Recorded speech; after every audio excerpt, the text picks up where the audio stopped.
Hi everyone, ఈరోజు మనం half KG బెండకాయ తీసుకొని ఇలా కట్ చేసుకున్నాము. అలానే వంకాయలు 3 తీసుకొని ఈ విధంగా పొడుగా కట్ చేసుకుని మనం ఈరోజు బెండకాయ వంకాయ పప్పు చేసాం.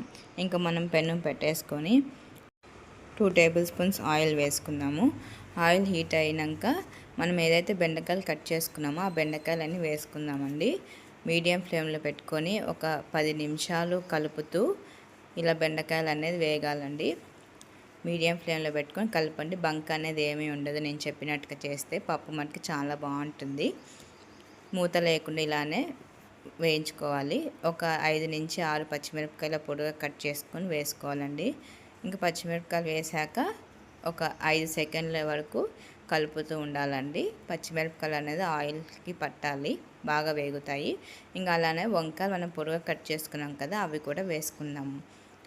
ఇవి బెండకాయ, పచ్చిమిరపకాయలు, వంకాయలు ఇవన్నీ బాగా వేగిపోవాలండి. గోల్డెన్ బ్రౌన్ వచ్చేంత వరకు 5 నిమిషాల వరకు మూత పెట్టేసి తీసి చూడండి. అవన్నీ బాగా వేగిపోతాయని మూత పెట్టాము. కానీ బంక అనేది ఏమీ ఉండదు. మీరే చూస్తున్నారు కదా, ఎక్కడైనా బంక అనేది కనిపిస్తుందా? బంక అనేది ఏమీ రాదు. చాలామంది బంక అని అంటారు, జిగట అని అంటూ ఉంటారు. చూడండి, ఇవన్నీ బాగా వేగిపోయాక ఓ టమాటా కట్ చేసుకొని పెట్టుకుందామండి. చూడండి, ఇవన్నీ బాగా వేగిపోయాక నేను ఒక టమాటా 4 భాగాలు కట్ చేసుకొని వేస్తున్నాను. బాగా మాగిన టమాటా. ఇంకా చిటికెన చింతపండు వేసుకొని ఒక 4 నుంచి 5 రెమ్మలు, 3 నుంచి 4 తెల్లగడ్డ వేసుకొని తగినంత వాటర్ వేసుకోవాలి. ఇంకా తగినంత పసుపు వేసుకుందామండి, ఒక 1/2 టేబుల్ స్పూన్. ఇవన్నీ వేసాం కదా, బాగా ఉడికించుకోవాలండి. బెండకాయ, టమాటా, వంకాయ మనం ఏవైతే వేస్తామో అవన్నీ బాగా ఉడికించుకోవాలండి. ఇలా కలుపుకున్న తర్వాత మూత పెట్టేసాను. ఒక 10 నుంచి 15 నిమిషాల వరకు మీడియం ఫ్లేమ్లో పెట్టేయండి. బాగా ఉడికిపోతాయి. చూడండి, బాగా ఉడుకుపడుతున్నాయి.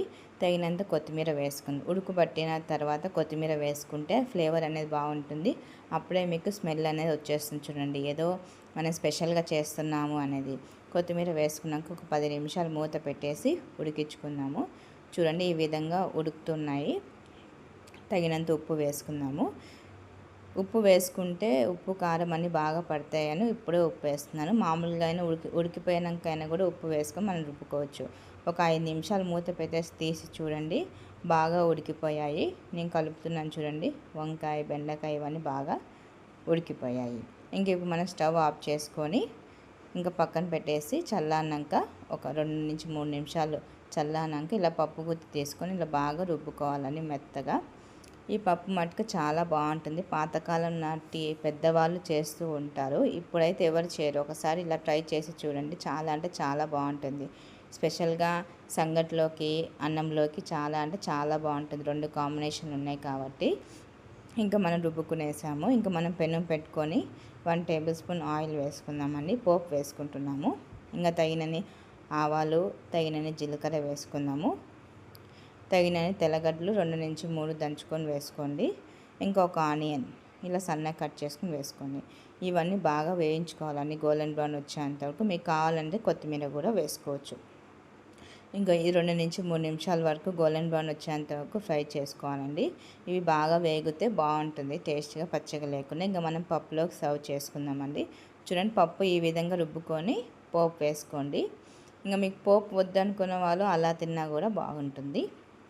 ఇంకా చూడండి, ఈ విధంగా ఉప్పు కారం సరిపోయేలేవో చూసుకోండి.